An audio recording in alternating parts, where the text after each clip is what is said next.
Hello friends, இந்த வீடியோவில் என்ன பார்க்க போறோம்னா HTML ஒரு HTML பேஜ் இன்னொரு HTML பேஜில் எப்படி ஆக்சஸ் பண்ணுறதுன்றத பற்றி தான் நம்ம இந்த வீடியோவில் பார்க்க போகிறோம். வாங்க நான் அதை பற்றி எக்ஸ்பிளைன் பண்ணுறேன். நான் ஒரு எம்பர் டேக் யூஸ் பண்ணுறேன். அந்த எம்பர் டேக்ல டைப்புன்ற ஒரு ஆட்ரிபியூட் யூஸ் பண்ணி அதில் text/HTML கொடுத்துருக்கேன். அந்த HTML தான் எதுக்கு கொடுக்குறோம்னா நம்ம ஒரு ஃபைல் ஃபார்மேட்டை இங்கே டிக்ளேர் பண்ணுறதுக்கு இந்த டைப்பு கொடுக்குறோம். இந்த இடத்துல சோர்ஸ்ன்ற ஒரு ஆட்ரிபியூட் யூஸ் பண்ணுறேன். ப்ளஸ் வித்தோ அண்டோ ஐட்டும் அந்த பேஜுக்கு ஏற்ற மாதிரி செட் பண்ணியிருக்கேன்.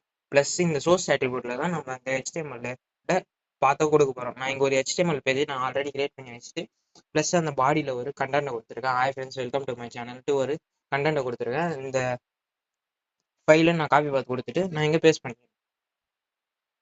வச்சிங்களா. வாங்க இப்போ ரன் பண்ணி வைக்கலாம். பார்த்தீங்களா, அங்கே கொடுத்த HTML ஃபைல் இங்கே ஷோ ஆகுது. இதுதான் ஃப்ரெண்ட்ஸ் ஒரு HTML பேஜிலேருந்து இன்னொரு HTML பேஜை எப்படி ஆக்சஸ் பண்ணுறதுன்றதுக்கான வீடியோ. இது மாதிரி இன்னும் நிறைய இன்ஃபர்மேஷன் தெரிஞ்சுக்கணும்னா மறக்காம சேனல் சப்ஸ்கிரைப் பண்ணுறேங்க. அடுத்த வீடியோவில் பார்க்கலாம்.